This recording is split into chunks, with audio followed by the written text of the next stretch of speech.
Bismillahirrahmanirrahim. Alhamdulillahi rabbil alamin. Wassalatu wassalamu ala asyrafil anbiya'i wal mursalin wa imamil muttaqin wa ala alihi wa sahbihi ajma'in. Amma ba'd. Fa inna asdaqal hadis kitabullah wa khairal hadi Muhammadin sallallahu alaihi wasallam. Wa syarrul umuri muhdatsatuha wa kullu muhdatsatin bid'ah wa kullu bid'atin dhalalah wa kullu dhalalatin finnar. Subhanaka la ilma lana illa ma 'allamtana innaka antal alimul hakim. Wa la haula wa la quwwata illa billahil aliyyil azim.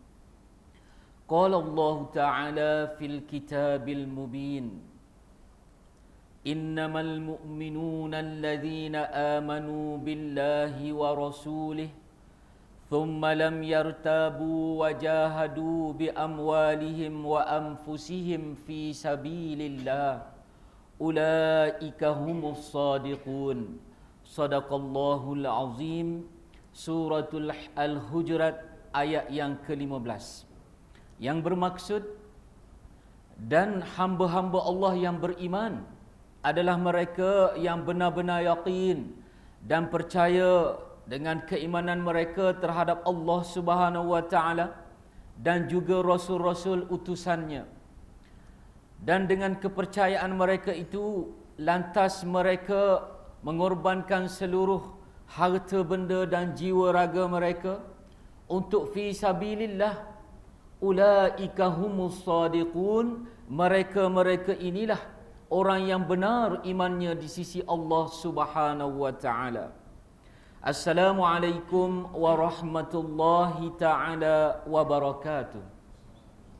Yang dimuliakan ashabul fadilah, tuan imam di Madrasatul Asy-Syakirin ini, sahabat saya Tuan Nazir, Tuan Haji Zainal dan staf kepimpinan keseluruhannya, ibu-ibu muslimah yang senantiasa dirahmati dan diberkati Allah Subhanahu wa taala insya-Allah, tuan-tuan guru, tuan-tuan haji dan muslimin yang dirahmati Allah. Marilah kita pada hari ini 7 Jamadil Akhir 1436 Hijri bersama-sama merafakkan kesyukuran yang tidak terhingga kehadrat Allah Subhanahu wa taala kerana masih lagi meneruskan kurniaan nikmat terhadap diri kita, yakni masih lagi memanjangkan usia kita. Dan yang lebih manisnya, dipilih kita dalam ramai-ramai qaryah di sekitar Madrasatul Asy-Syakirin Taman Dagang Jaya ini untuk menunaikan kefarduan salat maghrib berjemaah sekejap tadi, dan dipilih pula berada di dalam majlis ilmu, majlis kuliah maghrib sementara menanti masuknya waktu solat isyak ini, bila mana Rasulullah sallallahu alaihi wasallam bersabda di dalam hadis sahih Muslim, qala Rasulullah sallallahu alaihi wasallam, man yuridillahu bihi khair yufaqihuhu fid din. Barang siapa di antara hamba-hamba Allah ini yang jika Allah nak kebaikan ke atas tubuh badan dia, maka Allah faqihkan dia, arifkan dia dalam urusan beragama. Lantas ditanya oleh seorang sahabat kepada junjungan besar Nabi sallallahu alaihi wasallam, antaranya sabda Rasulullah, bila kita dipilih berada di dalam majlis ilmu seumpama ini insya-Allah. Dan Allah Subhanahu wa taala berfirman untuk mengukuhkan lagi akan sabda Nabi sallallahu alaihi wasallam ini. Qala Allah Ta'ala, yarfa'illahu alladhina amanu minkum walladhina utul ilma darajah. Dan kami bedakan di antara hamba kami yang berilmu dengan yang tidak berilmu, kami angkat darjat mereka yang berilmu. Kalau boleh saya kongsi suatu pengalaman yang berlaku kepada diri yang berbicara ini, bila pada hari Sabtu dan hari Minggu lepas dijemput untuk suatu parenting talk, ucapan ataupun ceramah kekeluargaan di Kota Baru, Newcastle, Kelantan Darul Naim. Lalu kita bagi syarat, bagi tambah murah kat saya naik kapal terbang. Masa tu Germanwings tak jadi lagi.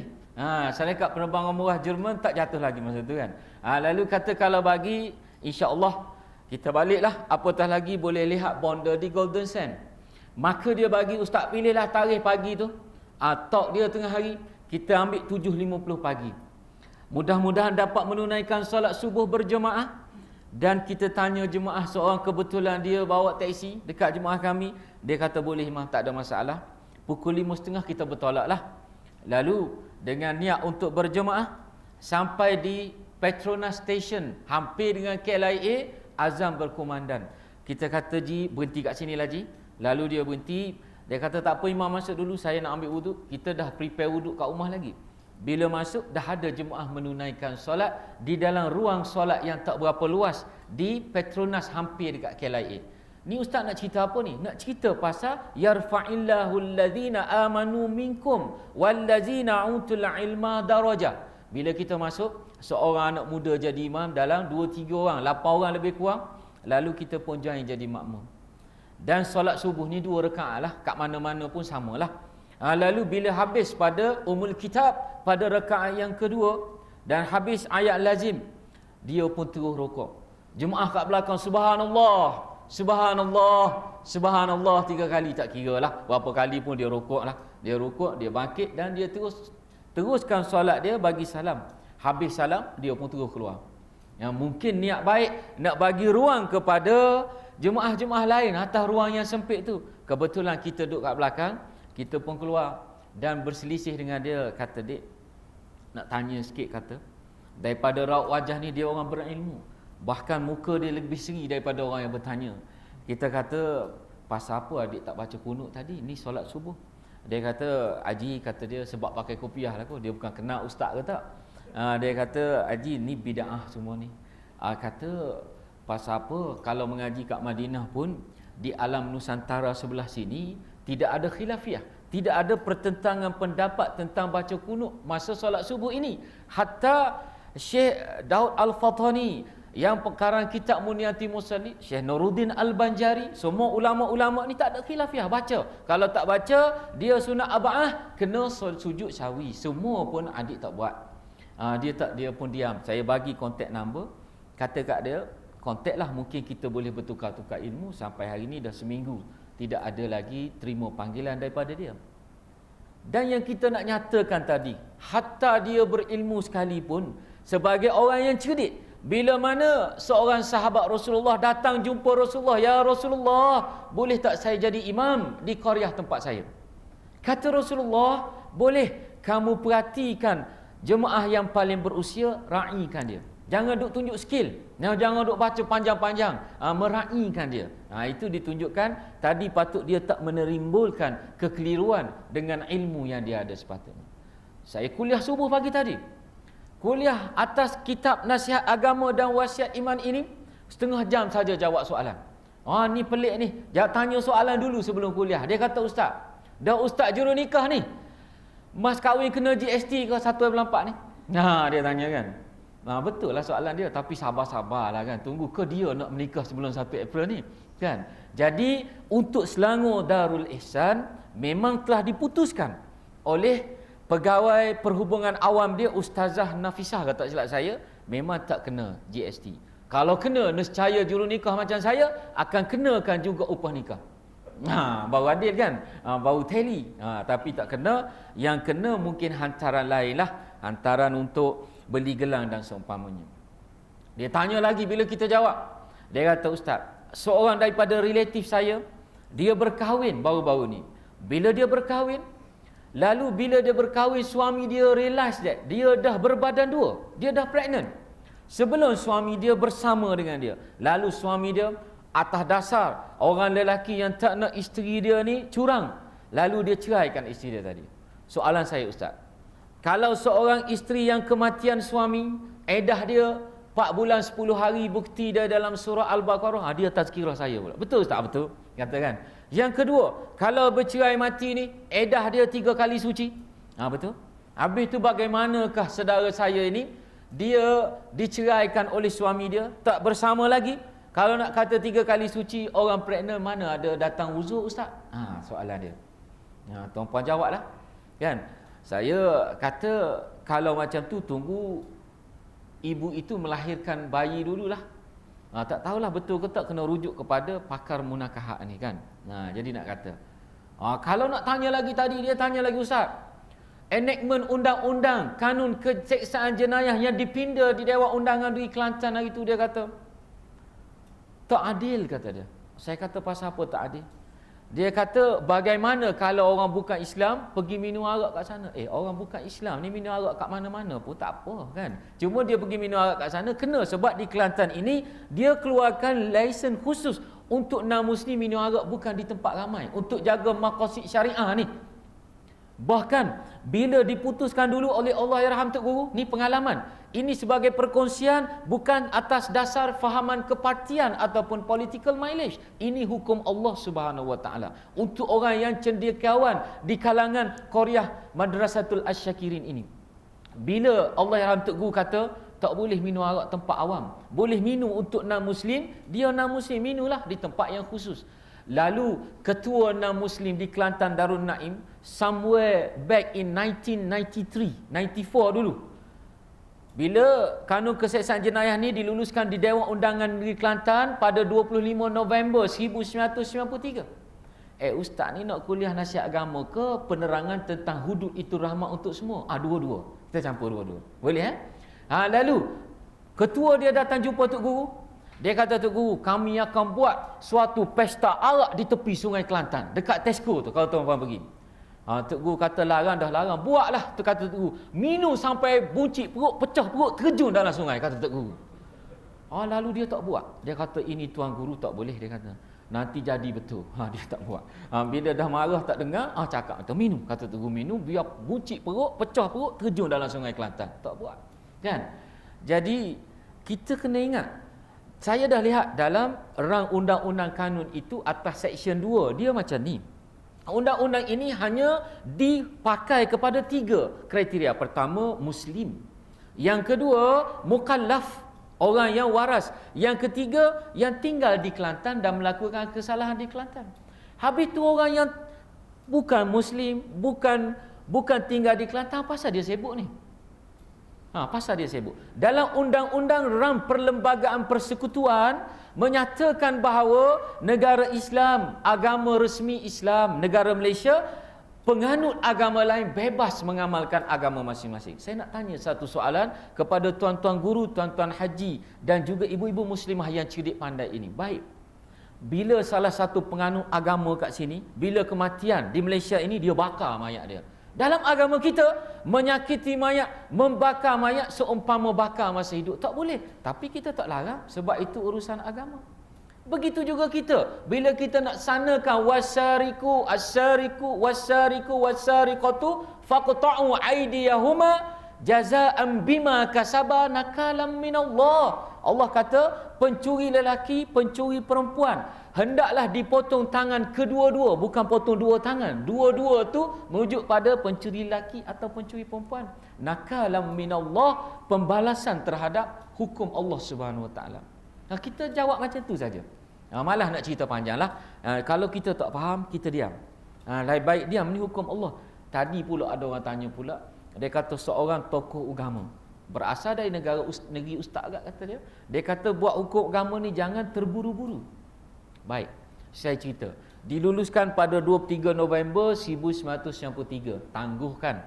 Sebab tak dapat kelulusan, tangguh. Baru ni pindah balik. Sebab mengambil pendapat rakan non-Muslim. Mana ada orang buat undang-undang Islam ambil pendapat orang bukan Islam? Tengok kita, bertolak ansurnya kita. Mana kata terburu-buru? Tetapi kata sahabat Esko Negeri Kelantan, Datuk Nasaruddin Daud, dia kata kita dah banyak bertolak ansur dalam melaksanakan hukum Allah, tetapi kita akan memastikan kita tidak beransur-ansur ditolak. Beza kan? Bertolak ansur, beransur-ansur ditolak. Boleh? Sekadar tu dulu, kita masuk kepada mauduk kita pada malam ini. Nanti orang kata, ustaz macam ni je datang jauh-jauh duk cerita benda ni, kami dah tahu. Jadi dalam mukaddimah ayat tadi, Saya baca firman Allah Subhanahu wa taala di dalam suratul Hujurat ayat 15 yang mana Allah menyatakan bahawa orang yang benar-benar beriman, dia yakin dengan keimanan dia, lalu dia percaya kepada Allah dan Rasulnya, summalam yartabu, tak ada sikit pun keraguan kepada dia. Maka kita orang yang beriman ini, nescaya kita akan melakukan apa-apa jua amalan yang dicintai oleh Allah Subhanahu wa taala. Baik, pada malam ini mudah-mudahan kita nak ambil hadis daripada Abdullah ibnu Mas'ud radhiyallahu anhu qala. Berkata Abdullah ibnu Mas'ud. Siapa Abdullah ibnu Mas'ud ni? Kita dah cerita. Abdullah ibnu Mas'ud ni dia merawikan 868 hadis sahih. Dia duduk turutan nombor 5. Selepas Abu Hurairah nombor 1, Sayyidatina Aisyah radhiyallahu anha ummul mukminin 2284 hadis, 174 diendoskan oleh Imam Muslim dan Bukhari. Sayyidatina Aisyah ni bila Rasulullah wafat umur dia 18 tahun. Bila lepas Rasulullah wafat dia hidup 40 tahun. 58 tahun saja dia hidup. Dan Rasulullah menyatakan ma'amuri ummatin ma baina 60 ila 70. Umur umatku antara 60, in between 60 and 70. Seldom, jarang-jarang yang lebih pada 70. Lee Kuan Yew 91, rezeki dia lah kan. Nampak macam mana? Lalu kalau macam tu ajalah kehidupan kita, 58, 63, mengapa Cupid beria benar nak panjang sampai 62 tahun? Dia tak dengar ke hadis ni? Lebih kurang macam tu tak? Tu duniawi. Lalu Abdullah ibnu Mas'ud qala, berkata Abdullah ibnu Mas'ud, sa'altu Rasulullah sallallahu alaihi wasallam, aku bertanya kepada Rasulullah sallallahu alaihi wasallam, ayyu a'mal ahabbal 'inda Allah ya Rasulullah, wahai Rasulullah, apakah amalan yang paling dicintai oleh Allah Subhanahu wa taala? Dia tanya Rasulullah. Jawab Rasulullah, as-salatu liwaqtiha. Kata Rasulullah bila ditanya oleh Abdullah ibnu Mas'ud, ayyu a'mal ahabbal 'inda Allah ya Rasulullah, qal as-salatu liwaqtiha, solat di dalam waktu dia. Thumma, tanya Abdullah ibnu Mas'ud, lepas tu ya Rasulullah, birru biwalidaini, buat baik kepada kedua orang tua. Thumma, tanya Abdullah lagi, jihad fi sabilillah, kata Rasulullah. Lalu Abdullah ibnu Mas'ud kata, kalau aku tanya lagi, Rasulullah jawab lagi, tanya lagi akan jawab dan seterusnya. Jadi malam ni kalau kita pegang 3 ni lah, orang awam seumpama saya ini yang lebih berilmu, seumpama tuan-tuan guru, puan-puan hajah muslimin muslimah di Madrasatul Asyakirin ini, kita memperteguhkan lagi akan yang kita dah ketahui ini.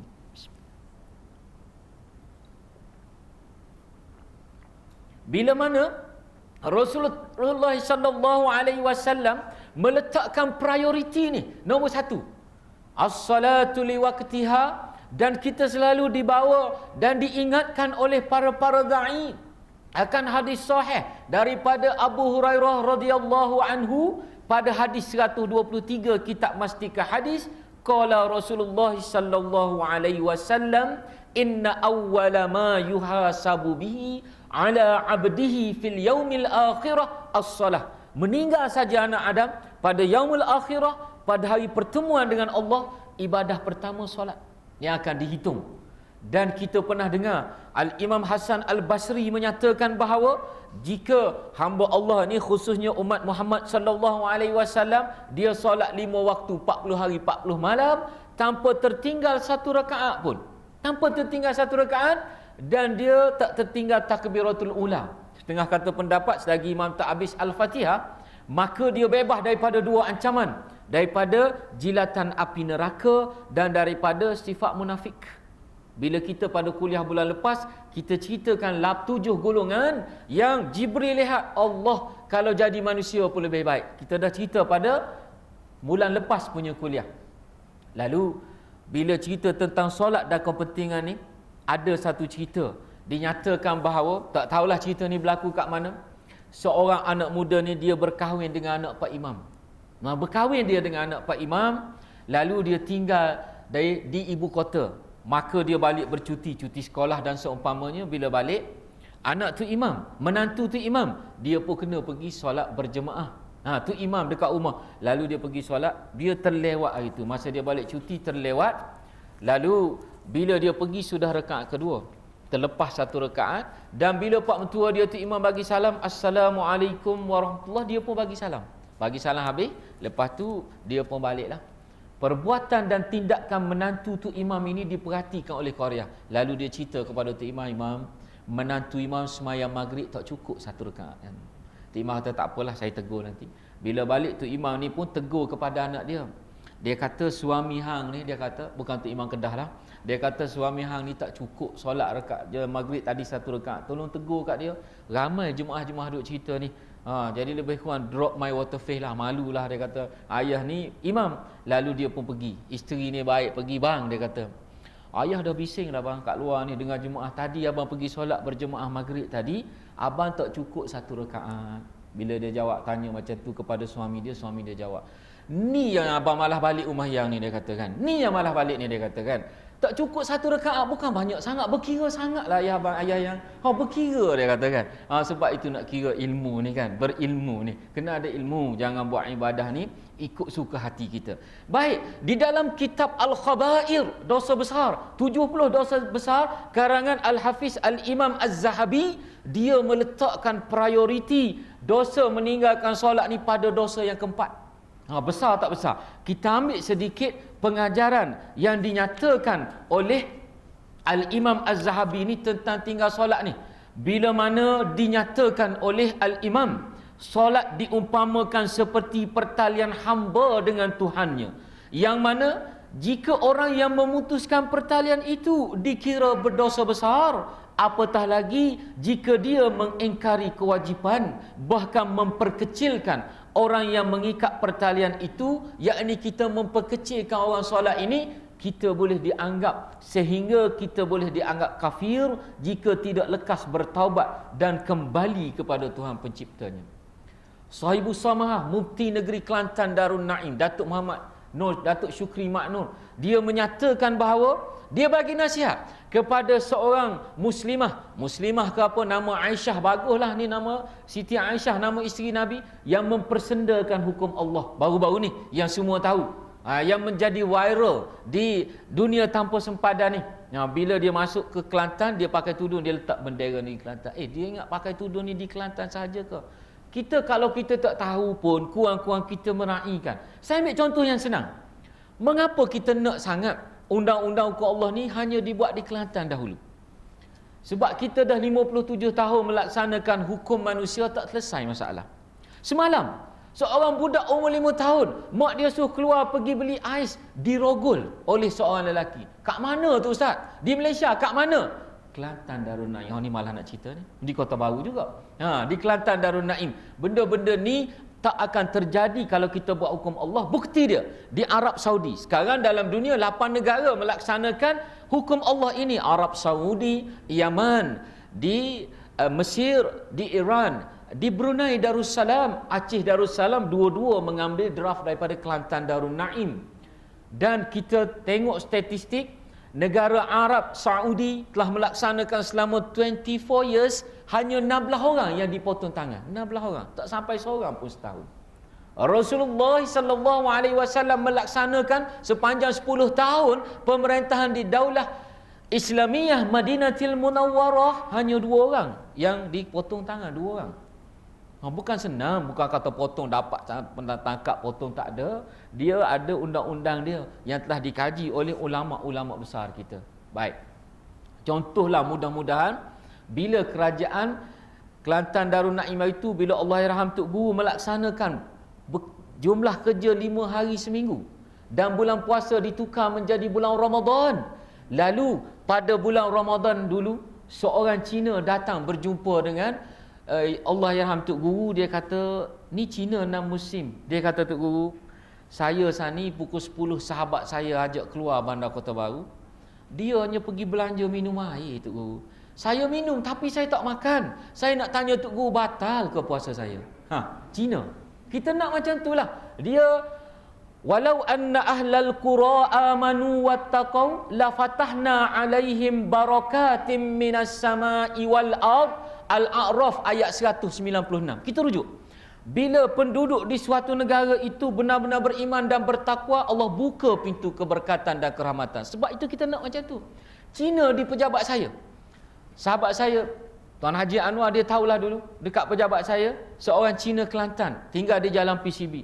Kalau ada kematian di pejabat ni, di Miss of Staff, dia selalu umumkan di dalam media cetak. Lalu suatu hari ada kematian, 2 minggu lepas saya turun, kebetulan ada urusan dengan dia. Saya tak panggil nama dia, kita panggil Mac je. Standard untuk orang perempuan Kelantan ni, Mac tak kira lah Cina ke Melayu ke apa, Mac kita panggil kan. Kata Mac, ada kematian dekat bangunan Tower 1. Ada kematian baru ni, si Fulan bin si Fulan. Inna lillah, kata dia.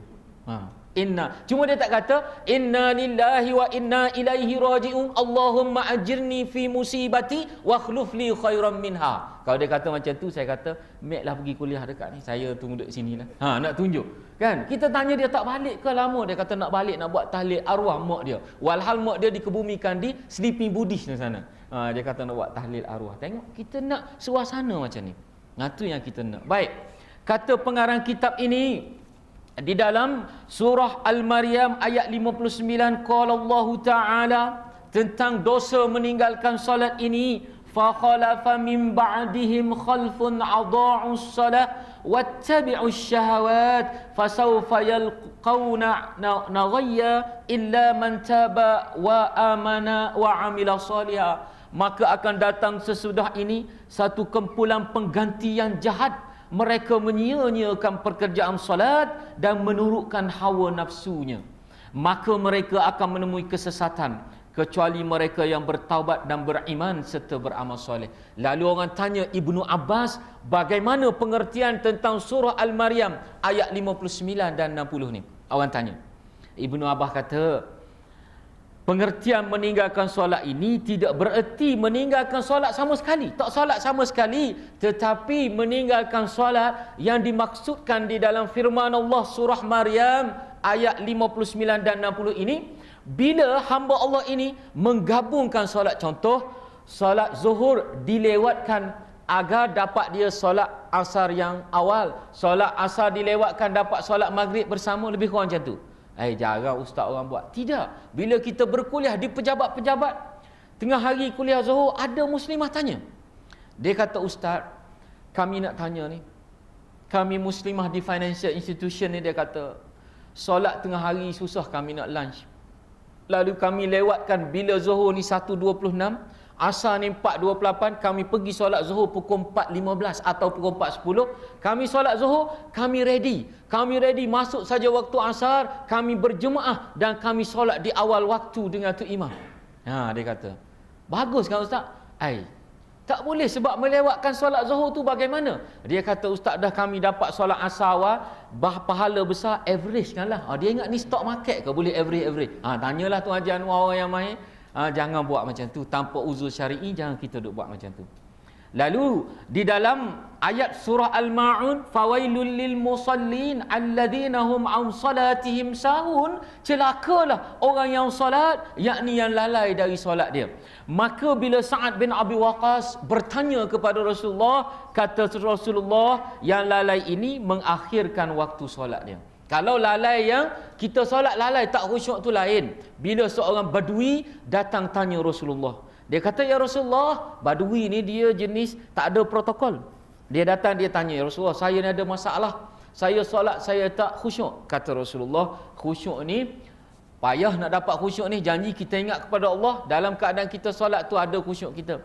Payah nak dapat khusyuk. Lalu Sayyidina Ali ada sebelah. Sayyidina Ali kata, ya Rasulullah, saya boleh khusyuk dalam solat. Sayyidina Ali ni karramallahu wajhah, tak pernah sembah yang menyekutukan Allah. Dan anak muda, yang budak-budak yang mula-mula memeluk Islam, dia ini wabasyiril ansyara, dijamin masuk syurga. Lalu Rasulullah kata, kalau betul begitu Ali, kamu kerjakanlah solat sunat sekarang, sunat mutlak 2 rakaat. Kalau kamu khusyuk, betul-betul khusyuk, tak ada gangguan, saya hadiahkan kamu satu persalinan kain daripada Yaman. Yaman ni mahal lah pada waktu itu. Lalu Ali pun ambil wuduk dan solat. Bila habis, lalu Rasulullah tanya, bagaimana Ali? Betul kamu khusyuk?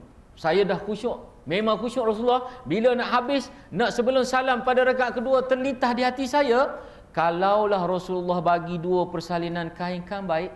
Tengok. Tu Ali tu, Saidina Ali. Kita biasalah bila kunci rumah tak jumpa, Allahu Akbar, jumpa kunci rumah.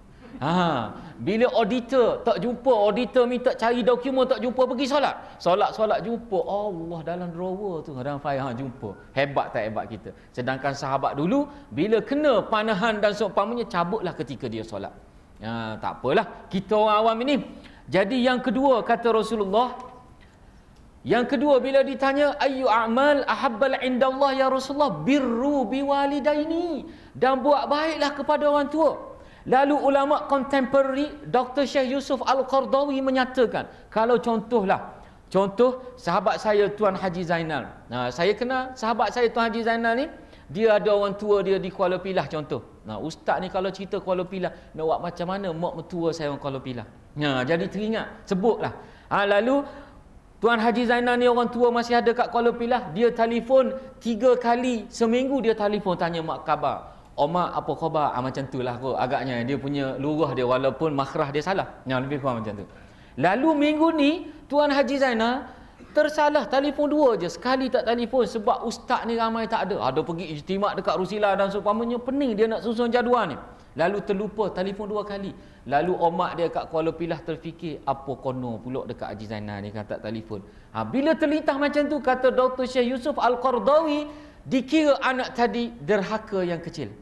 Macam tu dah kira derhaka. Kalau tak tengok langsung, lagilah kan. Lalu tak tengok bercuti pun malah balik kat kampung dan seumpamanya, lagi-lagi. Sebab itu di dalam Al-Quranul Karim Allah tak pisahkan ayat, di antaranya 3 ayat ni. Yang pertama, aqimus salah wa atawuz zakah, kerjakan solat dan keluarkanlah zakat. Sebab itu orang tanya, ustaz, kita ni tak boleh ambil dunia ke? Yang sebab sampai ustaz duk cerita macam tak boleh ambil dunia, boleh. Kalau takkan Allah kata aqimus salah, dirikan solat, wa atawuz zakah, dan keluarkan zakat. Kalau kita tak kaya, nak keluar zakat macam mana? Hari Ahad lepas saya kuliah bulanan di Masjid Sungai Sikamat. Seperti biasalah, kalau Tuan Haji Zainal dia WhatsApp dulu, ustaz kuliah macam biasa. Ada tempat lain dia kira ustaz dah regular tempat tu, tahulah jadual dia. Saya pergi pagi subuh, pukul 5 dah bertolak dari rumah, subuh pukul 6 lebih. Sampai di Masjid Sungai Sikamat, tengok masjid tak ada masjid. Ada jentolak dan padang lapang. Allah, jangan bergurau, kata jauh datang ni kan. Dia tak bagi tahu. Saya telefon tuan setiausaha dia, Allah ustaz minta maaf, lupa bagi tahu, masjid kami dah dirobohkan sebab ada seorang hamba Allah di kawasan Sungai Sikamat donate 3.2 million, dia seorang, dia bagi syarat within 15 month masjid hendaklah didirikan dengan duit ni. Tengok orang yang kaya dan dia menggunakan kekayaan untuk kelebihan akhirat. Lalu saya nak kuliah kat mana ni? Saya tanya Tuan Haji. Tuan ustaz berpaling kat kiri, ada bangunan pasti lama. Kuliahlah kat dalam. Bila pergi, ramai macam tempat masjid. Rungsing saya bila saya berkuliah, ada bunyi sikit papan tu macam, saya kata runtuh naya ni kan. Nak tunjuk ramai waktu subuh. Sebab itu ayat yang menyatakan aqimus solah wa atawuz zakah. Dunia ni tak pelik. Hari Khamis lepas, sekali lagi pertama kali, first time saya dijemput berkuliah di Menara Petronas Tower 3 tingkat 19. Tower 3. Lalu kita pergi dengan motor, sebab takut jam, masuk parking. Lalu dulu ke depan pas by, yang staf Petronas kata, ustaz pergi parking kat bawah ustaz motor. Masuk parking lah. Bila keluar naik, masuk shopping complex. Turun balik kat parking, naik keluar shopping complex. Sudah saya katakan. Lalu dia pun telefon, dia senyum, ustaz tak jumpa, memang tak jumpa kata. Tanyalah orang situ, suruh guide, boleh bantuan cerita, masuk keluar kat depan. Lalu dia kata, tu tak pelik mana ustaz. Ni saya nak cerita kat ustaz. Sekarang kita berdiri di depan Tower 3 Petronas Menara 19. Menara 19 nak naik ni. Ustaz pandang kat depan sebelah BSN. Ada suatu bangunan nama dia 1KL. Saya kata ya.